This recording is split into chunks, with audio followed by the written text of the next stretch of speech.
এই যে আপনারা এখন দেখতে পাচ্ছেন, এটা দেখে শুধু অবাক নয়, আশ্চর্য হবেন বারবার। যেখানে একেবারে স্বল্প সময়ের মধ্যেই বন্যার জল এসে জায়গা নিয়েছে রান্নাঘরের কড়াইতে। গরম তেলে শুকনো লঙ্কা ভেজে খাওয়ার বানানোর সময় পাননি ওনারা। রাতের আধারে জল ডিঙিয়ে রীতিমতো পালিয়ে আসতে হয়েছে ত্রাণ শিবিরে। কাঁধে তুলে নিয়ে আসতে হয়েছে ঘরের মহিলাদেরকে, বাঁচাতে হয়েছে অসহায় গবাদি পশুগুলিকেও।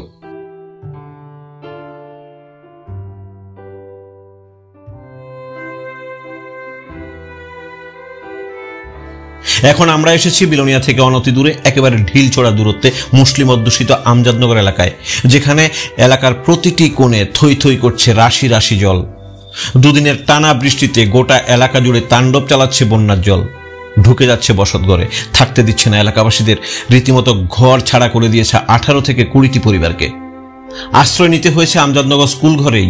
দুদিনের টানা বর্ষণে সারা দেশব্যাপী বিভিন্ন রাজ্যে যেমন চলছে বন্যার তাণ্ডব, তেমনি ছাড় পেল না দক্ষিণ জেলার বিলোনিয়া মহকুমা এলাকা। ভূমি ধসে ভেঙে দিয়েছে মানুষের বসতঘর, গাছ ফেলে মেরে দিয়েছে অসহায় গবাদি পশুকে। শহরের রাস্তাঘাটগুলিকে করে দিয়েছে যাতায়াতের অযোগ্য, তছনছ করে দিয়েছে জনজীবন। কথায় আছে, প্রকৃতি কারুর বাদ মানে না, এর উপর কারুর হাত নেই। সত্যি তাই।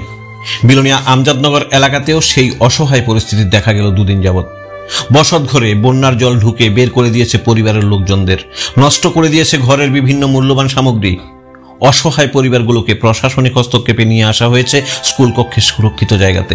এলাকায় ছুটে গিয়েছে প্রশাসনিক আধিকারিক সহ এলাকার জনপ্রতিনিধিরা। দূর দূরান্ত থেকে ছুটে এসেছে সমাজসেবীরাও।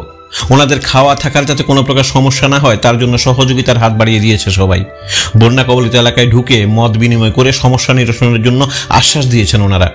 মহকুমা শাসক থেকে শুরু করে আধিকারিক, জনপ্রতিনিধি এবং সমাজসেবীদের কাছে পেয়ে বন্যা কবলিত অসহায় মানুষগুলি যেন স্বস্তির নিঃশ্বাস ফিরে পেয়েছে। এখন গোটা আমজাদনগর এলাকায় যেহেতু প্রচুর পরিমাণে ফসল নষ্ট হয়েছে, ওনাদের খাওয়া দাওয়া সহ বিভিন্ন সমস্যার সম্মুখীন হতে হচ্ছে বারবার।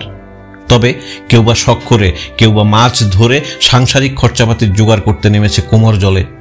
কিন্তু এই প্রবল জলস্রোতের ফলে বন্যায় কবলিত এলাকা কবে সূর্যের কিরণ পেয়ে স্বাভাবিক পরিস্থিতিতে নেমে আসবে, এখন সেটাই দেখার।